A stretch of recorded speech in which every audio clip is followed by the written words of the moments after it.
Golf's no different from hockey. Requires talent, self-discipline. Golf requires goofy pants and a fat ass. You should talk to my neighbor, the accountant, probably a great golfer, huge ass. How do you measure yourself with other golfers? By height. It's a very, very special honor. I'm Paula Creamer, and you're listening. Well, we're waiting.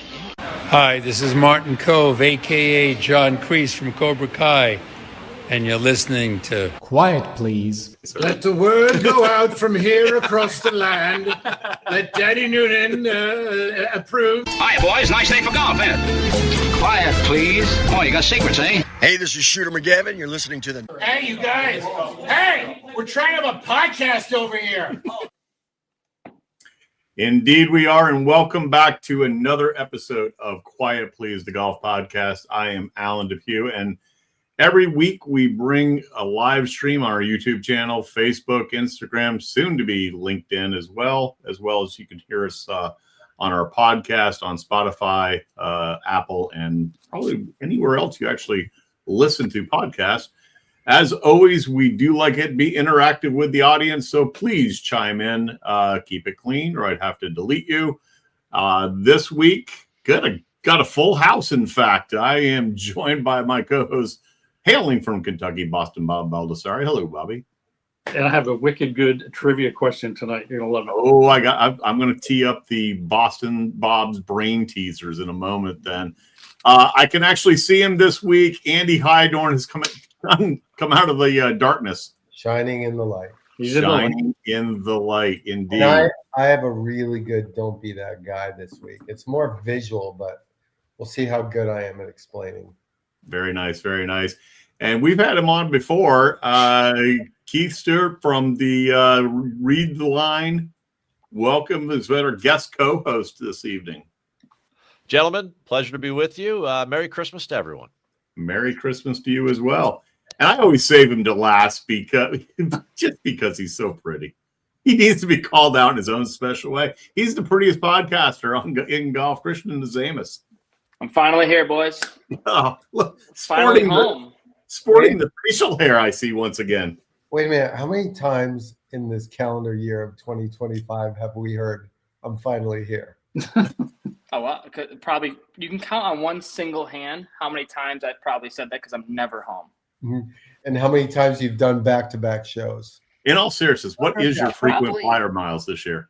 It's a lot. I'm actually top status with every Marriott and American and National rental cars. Okay. I wish I'd said much for American because it's not saying anything at all, to be honest with you. So you just get the boarding group 1 out of 9. Hey, you know what? Come February, Q Mixers is going to have all the club soda, tonic water, and margarita mix on American Airlines. Ooh, beautiful! It'll make the flights a lot more enjoyable because right now they stink. It will. Well, there went that endorsement. Thanks for helping along there, Christian. Way to go, Christian. Thanks for Mixers is going to bring them to the next level. Yeah. Keith, hey, welcome back. We've missed you. How you been? I've been great, and much like Christian, all the places you'll go. You know, I'll substitute United for American. And I will say United planes smell quite nice, so I'm not quite sure what's going on with American. So a nice plug for them there. But I put together the travel log the other day. It was like well over 39,000 miles I traveled this year covering golf. Wow. And are you a 1K or are you what's global services? What's your status on United? Well, I don't go global. So it's just 1K. You know, basically what happens is that they let everyone else on the plane prior to me, and then they call the 1Ks, you know, the families, the kids, the wheelchairs, the military, everybody, and then I get to walk in. So, you know, this in 2 weeks, I will lose my 1K status and go back down to a mere platinum or something like that. Well, you'll be standing, you know, one person behind me. Very sad. It's very sad. I will say, Bobby, I never lose my status on the Madden Cruiser. Yep, you're always driving front seat. Absolutely. I was just shy of 200 hours flying this year. That's how much I've been gone. Whew. That's a lot. I got a big moment coming up. Maybe by the end of the month, I'm flipping 300K on the car. Wow. Yeah. What kind of car? Ford Escape. Okay, tell us more. Ford, if we're looking for sponsorships as opposed to American, please give us a call. Yeah, is the Ford Escape even still for sale? This one's been a giveaway at this point. Yeah. And you've had that thing forever. It's 2015. Anyway, hey, can we talk golf? Can we talk Tigers now 50? The tour school. He's not 50 yet. I know. He's more days. End of the month. Tour school, heartbreak, elation seems to go hand in hand, and TGL part 2. So can we also talk about the Lexi Thompson's retirement? Yeah. I love that. She's wet. She's a good 12 months into her retirement. It seems like she's really taking a break from golf. Oh, Andy, in all seriousness, this is one of my favorite subjects. She basically told the media to go take a walk. Yeah. She doesn't talk to anyone anymore, and she still plays like 80% of her schedule. She qualified for the top 60 on the points list, and she's retired. It's the best. She played in the Grant Thornton. It's like a money grab event. Yeah. You're only there for the media. No, I'm good. I'm retired. It's the funniest thing. Oh my goodness. Kills me. Love it. Love it. Well, TGL. Let's start there. The big topic on the 28th. Right before we hit record, Keith, you shared, I think it is the 28th at like 3 p.m. They're going up against the Bills Mafia and Christian's Eagles. Yeah, 3 p.m. on ABC, though. So it'll be on network television. Yep. I've talked to those folks and I said, what gives to go, like no one goes up against the NFL. And they had an opportunity to get on ABC, so they took advantage of it. And they're hoping that, they line up with some of the half times of the games, I guess, or maybe, everyone's red zone feed fails on them. But in a matter of speaking, especially in my world, they're going to get on FanDuel the odds of that match to pop up amongst the NFL. And that's going to create attention. So there are these other digital manners nowadays where you could sort of attract attention, or maybe somebody will watch on their phone while they're watching football on their TV. I mean, there's all these sorts of ways that something like TGL could like fill a little of secondary content. And I think that's the experiment that they're trying to do here. It's on in place of the ABC Wide World of Sports. Yeah. I guess, but they have a good matchup. They have the Atlanta Drive versus New York Golf Club, the rematch of last year's finals.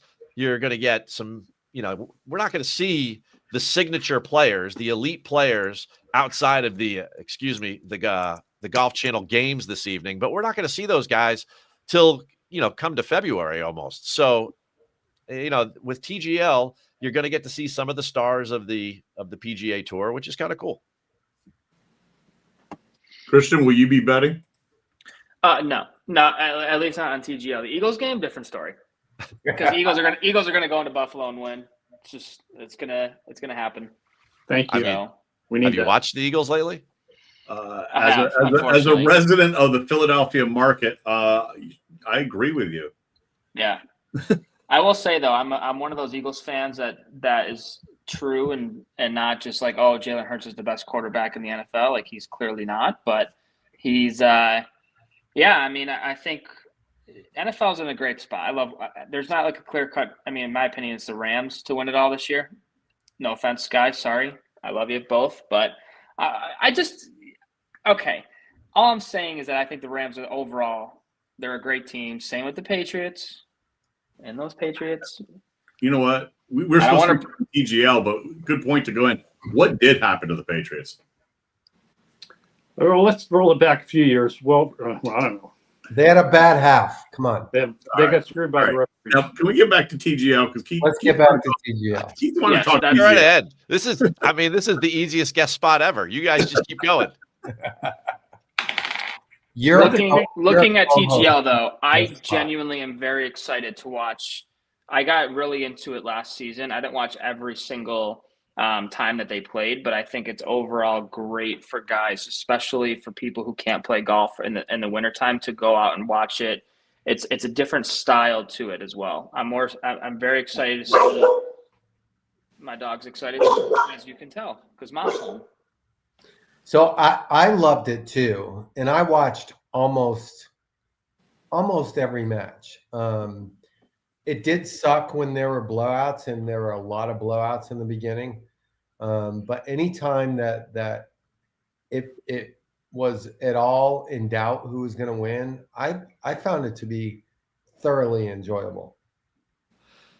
Well, there's a couple things to unpack there. First of all, it did very well last year. Anyone involved with the TGL would tell you that the amount of viewership that they got, an average of, let's say, over those 90-minute matches or so, that they were looking at like 750,000 people watching. And, they filled the void of college basketball games, which weren't even getting half of that on ESPN or ESPN2. So, they have a big moment coming right now, because in a lot of ways, people now kind of know what to expect, and they're excited to see it go back. The hammer rule changing was a big deal. And, I look at it as those blowouts, Andy, if they leaned a little bit more into my world, and let's say one of the teams was up, but then the next hole was 700 yards and it was Xander versus Ludwig, like a head-to-head matchup gives you some reason to watch at that point. And if you're making a little wager on that, so they're trying to figure all of those things out. I mean, in the beginning of the year last year, I don't think they ever test the ship to see if it would float, and they put it out in the water.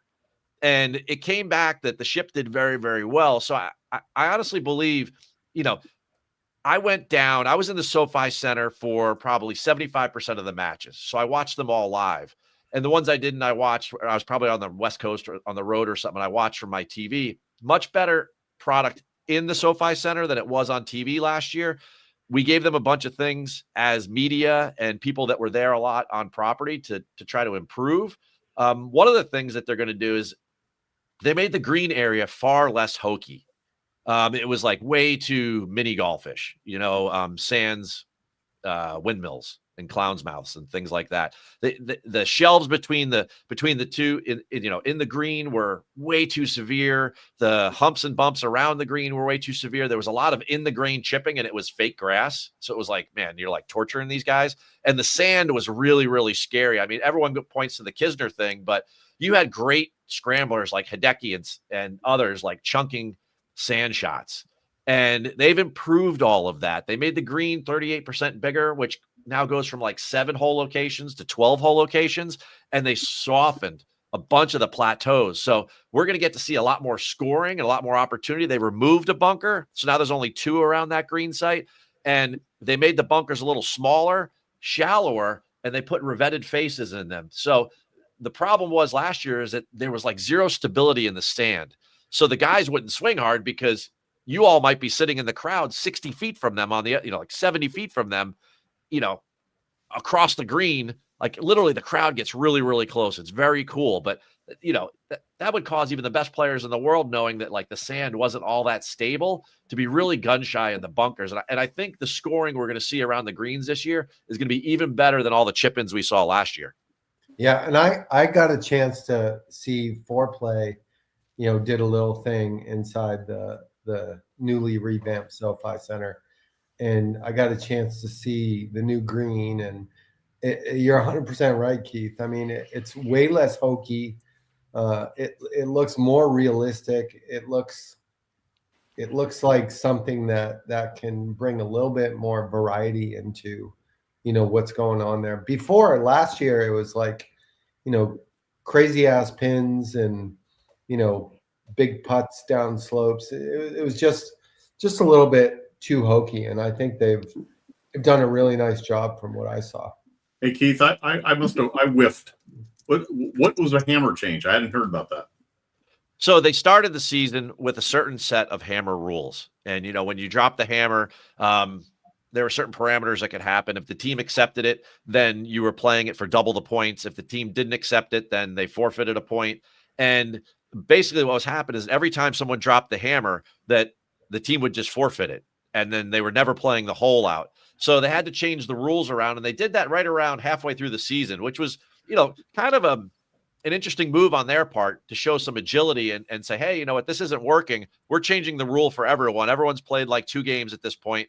We're rolling with this. And then from that point forward, when teams started to throw the hammer, it really made a difference. I mean, Atlanta Drive scored 17 points on the hammer in the regular season, and they were by far, took the best advantage of that.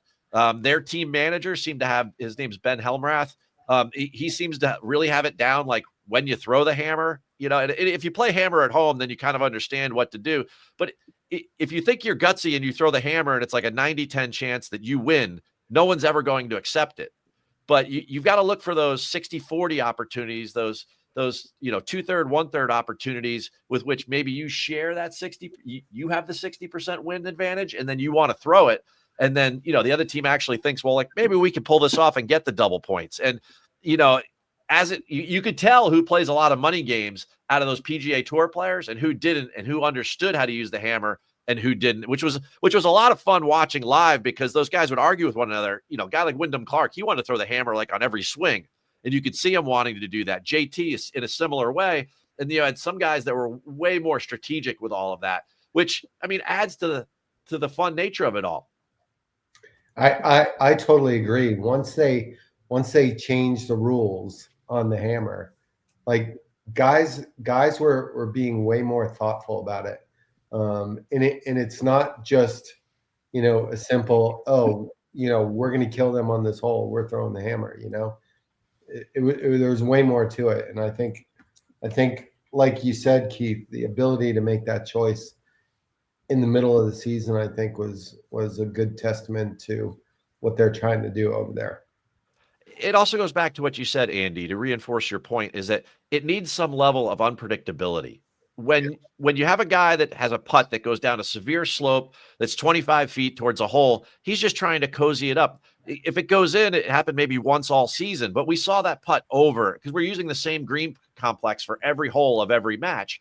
And even though they reoriented, it's still the same putts and the same breaks. And with only 7 holes, certain holes were just unputtable. If you could start to make putts, if you could start to make chips, if you could start to hole out from bunkers, if you could start to attack pins in different ways.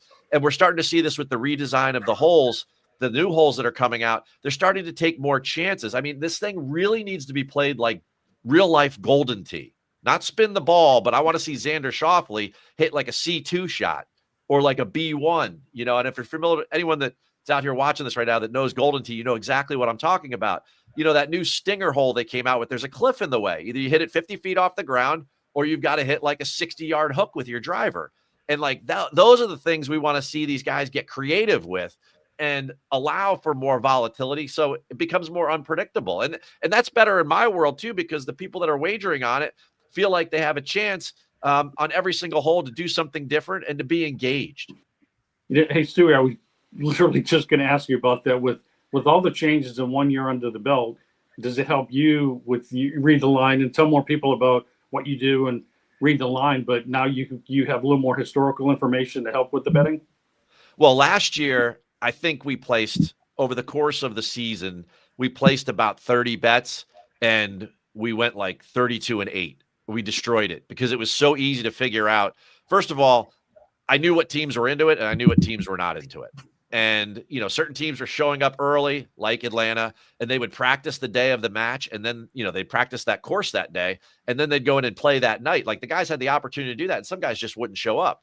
So we were able to kind of handicap certain things, and it became very predictable, not just the team's effort, but the way they played certain holes and how they fit certain players. It was very easy to figure out.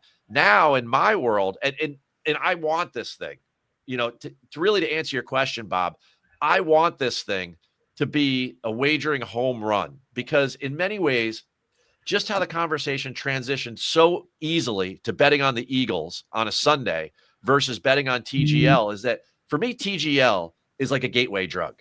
And I know that's a terrible phrase, but like, just bear with me for a second. When you look at TGL, it's New York versus LA. Okay, you bet on one side or the other. It's very easy for me to explain to anyone on this podcast, anyone that's listening, anyone in the comments, to say, hey, just pick a side. It's no different than what you're talking about earlier, the Eagles versus the Bills. Just pick a side. We go into the U.S. Open and there's 156 players and they say, hey, Keith, who should I bet on? I'm like, well, then there's rain, there's this, the course conditions, this is Oakmont. And they're like, whoa, just give me a guy. Okay, Scotty, see you later. Like we need things like this in golf that help get people acclimated to how to bet on golf. They know how to bet on other sports because there's 2 teams and you pick a winner. Well, in this, there's 2 teams and you pick a winner, but then I can talk to folks about like, hey, there's different formats and there's singles and we can go head-to-head matchups. And then, so look, in a lot of ways, Bob, it's instrumental to my world and the conversion in golf coverage to more of this type of storytelling and narratives being apparent when you start to talk about major championships and the Ryder Cup and all those other things. The TGL is a great thing for us. And they're definitely, I've spoken to them a million times over this offseason. They really want to lean into it more because they know that the competitive product will work and it'll work live. And they had a lot of concerns last year. They don't have those anymore. So now they're dabbling into more of the details. One of the comments that I said last year, and I'll say again, coming into this year, I think they put a little bit too much emphasis on the personalities. I think at the end of the day, you need good personalities. I get that. But at the end of the day, you need good personalities that can play golf and be competitive. And I think people are going to be way more interested if the matches are close than they will with someone who's got some good one-liners. I agree with you. There needs to be a careful balance. It's going to be an interesting season, guys, because the announcement that JT had back surgery, that's probably going to take him off the championship team for, we had a Zoom with Billy Horschel on Monday. And that was the first question I asked him. I said, who's replacing JT? And he said, well, we have 3 players already. I said, yeah, that's fine. I said, and he's like, we know who it is, but we can't tell you. And I was like, is it Scotty? Because I'm writing the preseason, wagering preview for the league, who is that guy? And these are the types of conversations that are vital to golf kind of evolving and getting to the point where there's things like injury reports and, press conferences and things that give us real information. Golf has been so sleepy and under the radar in so many of these aspects. And, this type of thing, again, is it's exposing that this is a team and we need more information. And it's really interesting in that regard. Are we going to see Tiger this year? He had back surgery. I wouldn't count on Tiger coming to any, yes, attending, but if he doesn't play, how well does the league do? I still think the league does very well because we basically haven't seen Tiger play in 3 or 4 years, if not 5. So overall, those types of little conversations and storylines, I'm interested to see how they play out because certainly they have huge implications for what I do. Hey, wouldn't it be fun if Belichick was a coach and he had a team and they lost and he said, we're on to Cincinnati? I tell you what, I would have taken, well, we're not going to go back there, but I would have taken Bill at Bethpage and I'd rather him say, we're on to Dare Manor. Right? We need a real coach. It's that's a great idea. The managers understanding golf. If each team had a franchise coach and it was if Nick Saban was there and Coach K was there and it's a sporting event. It's an actual sporting event where the guys are trying to compete. And I think the more they lean into it being not golf and being a competition of some sort, I think the better it is for golf in general, actually. Agreed. Christian, who are you betting on? Atlanta or New York? Atlanta, just because I know that's the only team that I know. I didn't watch it a lot. I watched it a handful of times last year, but I do want to touch on one thing. Is that I do think that if Tiger somehow does play, I think that's going to help viewership tremendously because obviously he's Tiger. We've gotten used to the fact of Tiger not being around. However, when you look at the tournaments that he has played in, I don't know the exact numbers, but I'm sure viewership has gone up in that particular tournament that he played in, whether he made the cut or he didn't. However, I think that if you look at JT and JT potentially not playing or even Tiger, I think if you have to look at the caliber of players that we have in today's world, I think you got to look at somebody like Scotty, obviously, Victor Hovland potentially are as suitable options for them to come in there to really make an impact, where I think that this league, and I'm going to tune into it a lot more this year just because I didn't really know what it fully was last year. Do you know what I don't mean that any type of, that was just me and my personal time. I was just unable to watch it. However, I think that it's going to be a great season. I'm excited to watch it more because there's so many great caliber players in this that, you know, it's hard for the average golfer not to turn it on a typical night and watch it with friends or family or by themselves. I mean, Christian, there's a huge opportunity here. Absolutely. If they get through the whole season with no Tiger and people are still into this thing, when you start to talk about the rework of the schedule for next year, you're going to see more and more guys want to get involved in this thing because they're not going to be playing competitive golf until mid-February. So, like, this whole season could take place in 2 months and wrap up before the tour even starts. And we know that the TGL has already got the naming rights to Motor City Golf Club and Texas Golf Club and Chicago Links Golf Club. So think about those markets. Well, they're not going after Texas if they don't get one of two guys. One is Spieth, the other one is Scotty. I'm sure they want Scotty first, but who knows? Spieth's a huge draw, right? Like the third one would be Hydorn out in Texas, but that's just, Scotty was in SoFi the other day. I saw.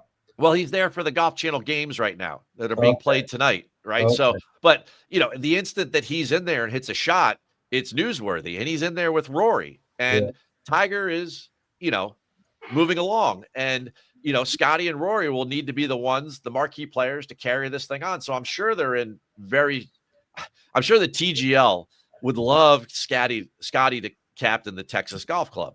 I mean, that's why they're going there. But this season would ramp up to that. And the schedule is going to fit it much better next year than it is kind of feels like the last 2 years where TGL's kind of just wedged in whatever night of the week they can fit. And I think that consistency when it comes to media is supremely important to building a community and an audience around it. So the fact that last year it fell like on every Monday or Tuesday night, but it was at a different time, people kind of figured it out towards the end. But it'd be really neat if a year from now, with the tour starting later, that every Monday and Tuesday night we knew there were TGL matches at 8 p.m. or something like that. And people could, it started to become appointment television and all of those things. Agreed. Absolute consistency is key. I got all kinds of comments I got to throw in here. First of all, Andy, can you confirm that you are on a 2-way contract if they do get Texas? Yeah, that's confirmed. Okay, good.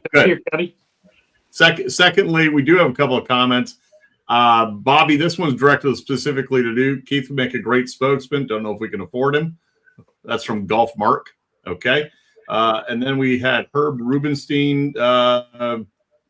Great conversation about TGL. How any advice, suggestions on how PGA members or associates make more money? Herb, I can't really say I can address that because no one really knows what everybody's situation is. But Keith, I do have a question and my question is, you touched on it and it leads right into it. It's almost like it's dovetailing together, a reduction in schedule. We talked about it last week when we had Bradley Hughes on. As a guy that's monitoring and out there following it, interested to hear your views, thoughts on the reduced schedule. Typical of golf media, everyone kind of like is drawn to the shiny object, which is so the terminology gets kind of confusing here. So I'll do my best to try to explain my perspective on all of this, being out there with the tour all year and hearing all of these rumors and kind of seeing where things are going. But yes, there's going to be a super tour, and that super tour looks like it's going to be designed to start around, the Thunderbirds want the WM Phoenix Open to be on Super Bowl weekend. So if they want that, that's a great kickoff. It's like kicking off at the Daytona 500. It's a massive event. Fans are into it. You kick it off there, and then you run it through, Labor Day with the Tour Championship. In there, you get about 25 events. I won't comment on the week off after a major or anything, but you're going to have about 18 or 19 tour events, 4 majors, and then you'll have 3 playoff events, and, you wrap a bow on it. And everyone says, oh, my goodness, the John Deere and the Cognizant and the this and the that. And I'm like, whoa. I'm like, no one said those were going away. They just said that the Super Tour was going to be this. So great. And if the bots want to come at me and say like, oh, that's just copying Live, whatever, who cares? Right? If right now, like throughout the course of the season, Rory plays like let's say 17 or 18 times, and Scotty plays 20 times on the regular tour, and we can get them up to 22 or 23, and they're going head to head more often because it's more valuable to get the points to stay there and not get relegated. Not that those guys would, but they play more. Like, that's a home run. And guess what? Like, Keith Mitchell and the stars of the DP World Tour and the stars of the Korn Ferry Tour, those guys aren't going away. There has to be a feeder tour. And I don't understand why more people don't talk about this, but there's still going to be a tour that's going to exist, and that will probably be the Amex and the John Deere and the Rocket and the 3M and the elite Korn Ferry events. And imagine the fields in those. There'll be full fields. There'll be guys fighting to get on the Super Tour. That'll, it's the PGA Tour. They'll do it 53 weeks a year if they can, like they'll run a million events like that. And those guys will be fighting their way. It'll be like a year-long Q school to get up into the Super Tour. And it would also magnify what goes on in the DP World Tour. So for me, I feel like less is a lot more, especially because it's going to create more competitive events across the globe, feeding the Super Tour or whatever. And then whether you like live or not, it just becomes even more irrelevant. We were talking about this a couple weeks ago, Keith. Yep. Same thing. Yeah, without really knowing, anything, just pontificating about what would be better. And, the thought came up about comparing it to the NFL and having 17 games and how much more those games mean as opposed to an 82-game hockey season or a, God forbid, 162-game, Major League Baseball season. There's just way more emphasis placed on those events. And I think in the case of the PGA Tour, we kind of all agreed that less is more. So it's interesting to hear you kind of chime in on the same thing. How cool was it, the strike year for the NHL when they played 48 games? And every game, every game mattered. I mean, college football, NFL, anything that has, I'm not going to use their term, but anything that really places an emphasis. You look at something, my daughter is a high school volleyball player, and she plays on club teams, and women's volleyball has had a huge moment, and it's off the charts. And Nebraska won. They only lost 2 sets all year, the college team. And they got knocked out before the Final Four. I mean, what makes the NCAA bracket so good? What makes the college football playoff so good? What makes the NFL so good? One and done and you're out. I mean, it's the same thing. You have one bad round at the Masters, you're not winning this year. It's not the best of 7 series. It's not 162 games and who can just not get injured, right? Like, this would be so good for the version of the Super Tour, whatever they want to call it. And then if they won't figure it out right away, but when they figure out the right amount of relegation and promotion, it'll be like the EPL. It'll be so good. And the guys that you attach yourself to that are on the lower tours, and the LPGA could follow a similar blueprint. Maybe they could even end up in some of the same cities. So that would help their product some, because I mean, they're in desperate need of all the help that they can get. Thank God for Craig Kessler. So like, less is totally more in this case. I wouldn't look at it as a negative at all that they're removing some events. They're going to make the feeder tour better. They're going to make the upper tour better. They're going to make the European tour better, which is going to be better for all of us to watch. That is the key. I think the feeder tour, whatever you want to call it, if you want to call it the PGA Tour, is going to be way more compelling. Oh, It'll be so good. Yeah. It'll be like the fall when those guys were going for 100 spots instead of 125. It will be guys, and you'll really see some talented people rise to the top. And all the concerns with the OWGR and everything else, like, they will start to water will find its level very quickly, and it will be way more of an exciting product rather than when it seems like every year someone's, it's a mail it infield in Bermuda, which it is. And it shouldn't be that way. If they're going to have an event, give us some guys that we want to see, like, go to battle. So, Andy, I'm going to throw this over to you, but I may steal it. Okay. Did anybody see the interview did you see the interview with Norman, where he felt that there was a moment during Live that they could have squashed the PGA Tour? Yep, saw that interview. What moment was that? I guess from the onset, right? There was a moment. Oh, okay. It was a moment. They were having a moment. Okay. They had a moment. They had a moment. All right. And that concludes our live report. Andy? No, I'm going to say one more thing on the live thing. Okay. In that interview, Norman talked about, the importance of people like Bryson DeChambeau being able to capitalize on his own fame. And I really feel like that is a thing, and it's a real thing. And if there's not many people who are able to take advantage of that, granted, but for people like Bryson, it certainly allowed him to do many of the things that he's doing, so successfully today on YouTube.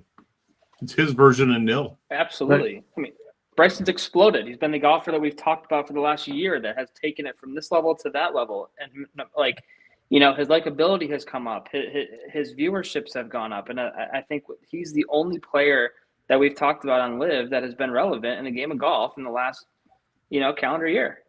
Outside of Terrell. In this calendar year, yes, with the exception what was it, 2 years ago, it was Brooks. But yeah, Andy, but come on. Andy, one of those, or Bobby, you want to throw that one in there? Terrell Hatton's in every major. So I'm a little teapot. So a quick question for the group. Is Bryson more popular now because of Live or because of YouTube? YouTube. YouTube. Not even 1,000%. Which I think is a result of Live in the way and pitch for him. Well, I think that Bryson became more likable because we have Bryson scarcity, which is probably a good thing. So if you want to say that Live is the reason for that, because we just don't see him anymore except for the majors, and we saw him at the Ryder Cup, then maybe that's a benefit. But I would argue that if Bryson was on the PGA Tour, his Live channel would be twice as big, and the ratings would be higher. Yeah, maybe. Sure, and I would argue that Brian Rolapp doesn't care about what happened before him, that if Bryson's the biggest star in the world, he's going to want him on his tour, and they'll figure it out. Yep. Absolutely. Bobby, you said you've been saving one of these all week. What do you got? Oh, well, normally I do these trivia things and there's historical perspective, which I have something historical, but it's a recency historical. And we all get to the end of the year and go back and look at what we did in golf. Keith does this with his company, Read the Line. Go to Read the Line. Check out Keith. You want to have a fun year. Anyways, did a little plug there, Keith. Thank you. Q Mixers, Kentucky Golf Trail, Ford, United. Yeah. So anyways, end of the year, you look back. Now we have a member at the Whitford Club. I was told one year played 500 rounds. I couldn't even believe it. He was in Golf Digest. But just about 2 weeks ago, a young man, 27-year-old guy, single-digit handicap, lives over in England. And this is not even in 365 days, but from January 24th until 2 weeks ago, he just finished his 581st round of golf this year. So, wow. Yeah. Well, I kind of screwed that up too. I guess so off track. I was going to say. Yeah. What's the trivia to it? Yeah. I totally butchered that because I got off track. But it's still a brain teaser. Well, then I was like, the trivia thing was like, who compare 581 rounds in 1 year to who has played the most rounds on the PGA Tour in the history? Oh, most rounds or most tournaments? Most rounds. I actually think I know this, but I'm Jay Haas. Very close. Oh, very close. Jerry Haas. Billy Mayfair. He's up there. I think he's top 5 or 10. Haas, I think, might have been second, third. Dana Quigley. Is the answer well before my time? A little bit, Christian. Jim Furyk. Did the player use persimmon? Yes. That's well before my time. Christian's out. Might have been automatically out. Here's another trivia. Who was the last PGA Tour player, which I believe it's the same person, was the last PGA Tour player to use persimmon in a tournament? Tom Kite. Davis Love. Boom. Yep, DL3. Yeah, Davis. DL3 most rounds of golf. Oh, interesting. Yeah, Davis used one of those ping wood hybrid, like 3 woods. Yeah. And you know that. Well, they call it the ISI, the one that had the brass on the bottom with the gel in it. Yeah. He used one of those when he won his last time at Harbortown. Just great course. Crazy stuff in my head. Yep. That is well played there, Mr. Stewart. I had a good Callaway rep back in the day, There you go. So Tiger, end of the month, turns 50. Any thoughts? Any perspective? I'm getting old. I think Tiger's getting old too. I mean, that's how Tiger, I think, is going to come. We've talked the last time I was on the show. We talked about Tiger riding around in the golf cart on the Champions Tour. Okay, not going to happen. Never will happen in my life. I will never see Tiger Woods drive around a golf cart unless he's watching Charlie Woods play golf. In my opinion, he'll play a Senior Open. He'll want all three. He'll want the AM. He'll want the US, and he'll want the Senior Open. Here's a trivia question for you: what other famous contemporary athlete also has the same birthday? Oh, LeBron. Oh, yeah, right. That is correct, Mr. Stewart. Yeah. And, I think we all know athletically there's different, you can be 30, 40, 50, you can be a young 30 or an old 30 or injuries. So, I mean, Tiger's beat up, but I agree, Stewie. I think that competitor, that historical perspective he has, he'll play the big ones. You know what they say, Bob? It's not the years, it's the mileage. Alan knows that. How about that Toby Keith song? What was that? That was good once as I used to be, or? Alan, I'll share this with you. My perspective on Tiger is this, right? Pebble in 2000. Where's my hand? Right there. Right there. Yep. St. Andrews in 2000. Yep. Right? Valhalla in 2000, Masters in 2001, all signed by Tiger. That's the Tiger Slam, the actual pin flags from those tournaments 25 years ago, right? Like, I worked at Isleworth from 98 to 03 when he lived there, and it was the height of his supremacy, at least the first wave of the height of it.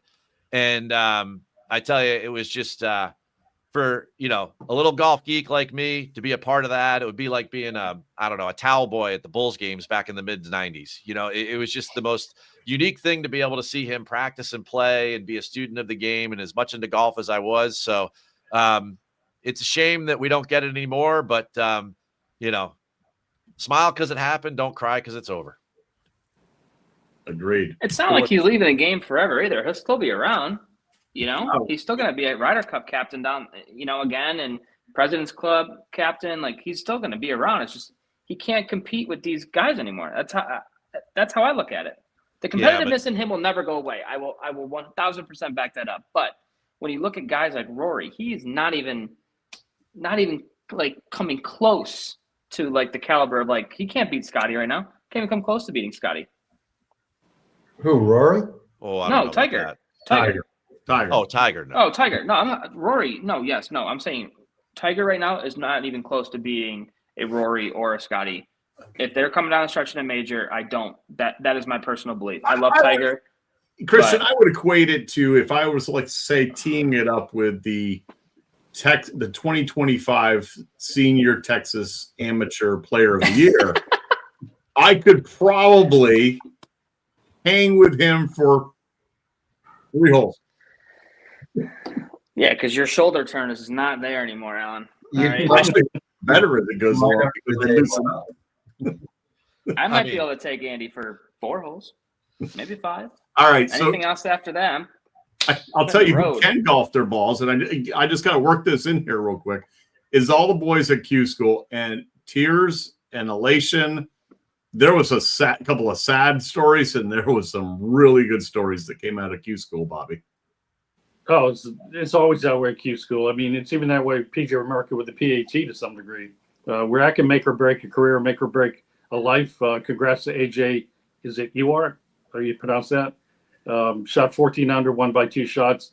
I thought it was interesting, though, when you looked at the scoreboard, the finalists, it's $500,000 in purse. AJ wins $50,000. I had this flashback to 1984 or something with, like, the purses on tour back then. I thought it'd be a little bit more, but 170 players teed it up. There's always some stories that break your heart both ways, or they break your heart, but then some inspirational stories that happen, and dreams come true. I saw an interview with Jim Furyk, and he was like, "I don't ever want to watch Q School on TV ever." He goes, "It's way too emotional, way too personal, and I just know what they're all going through, and I don't ever want to watch." It's a hell of a run trying to go through that thing. I mean, the one obviously is they're talking about Ben Coles and his ball rolling on the 8th hole, leading the field and drops all the way to 8th, and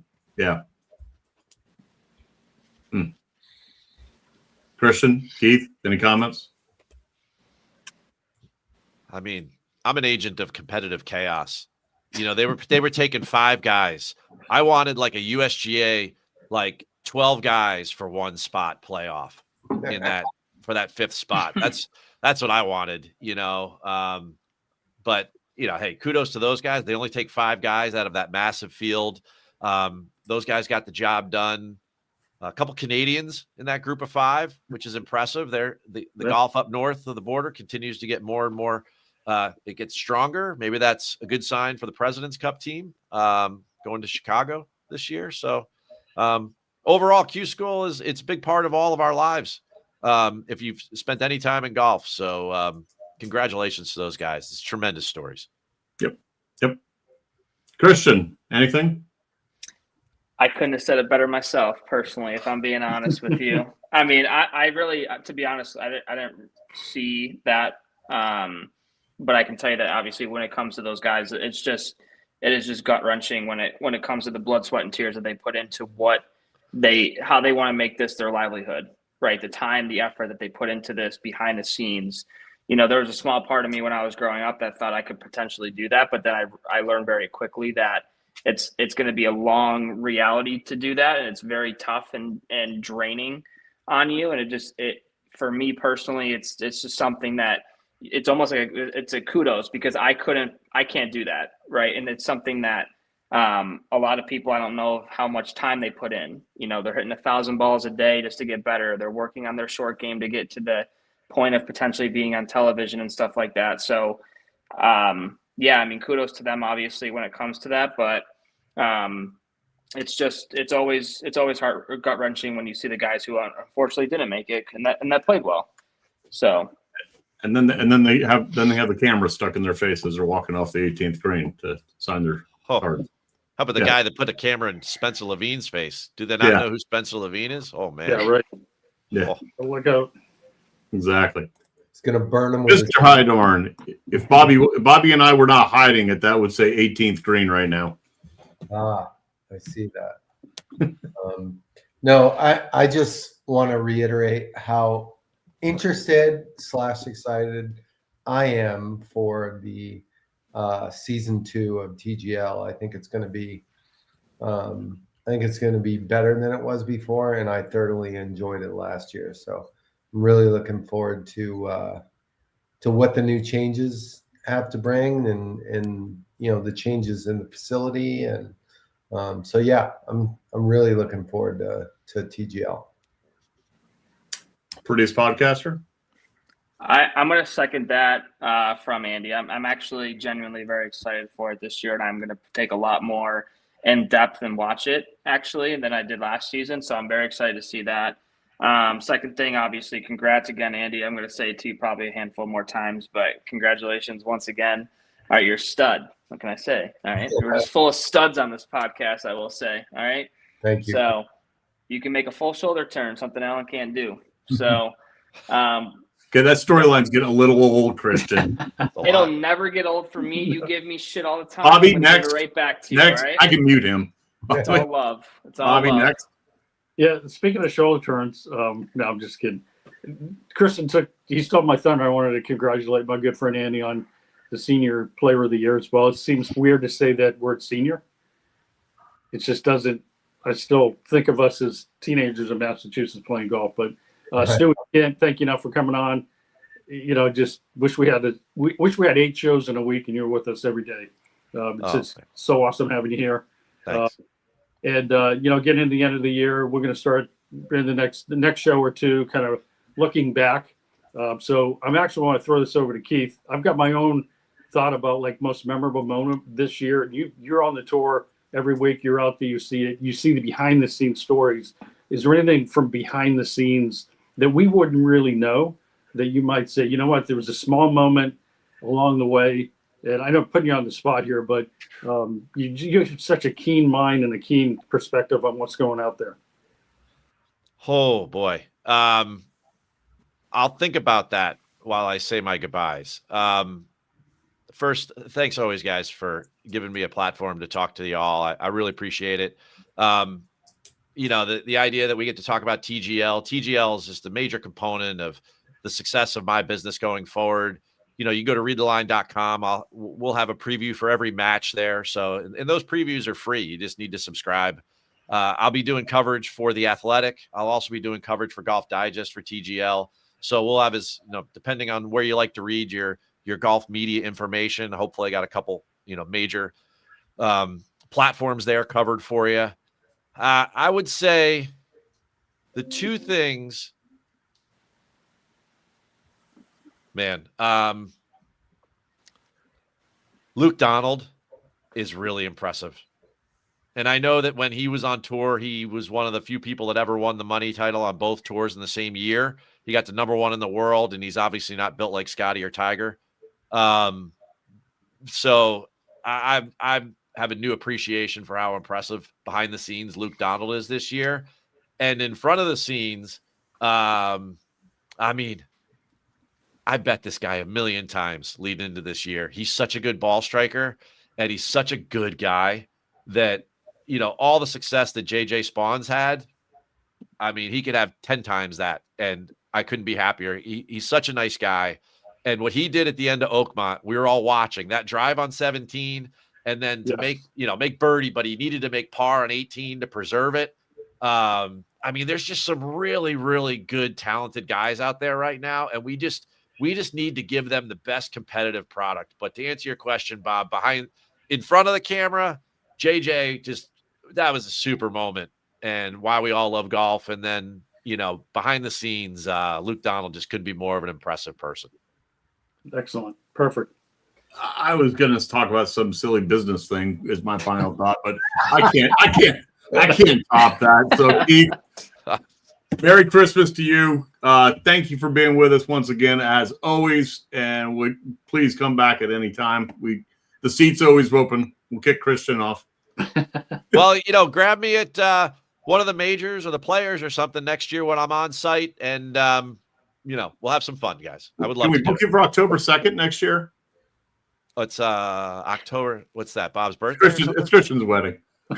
Oh, it's Christian's wedding. Well, if he wants me to do the walk-ups for the wedding parties, ladies and gentlemen, I'm ready for it. Absolutely. I'm going to have to re-updo my invite list now and take some people off of it as we speak. So some people out in Philadelphia area. All right. Nice. Till next week, boys.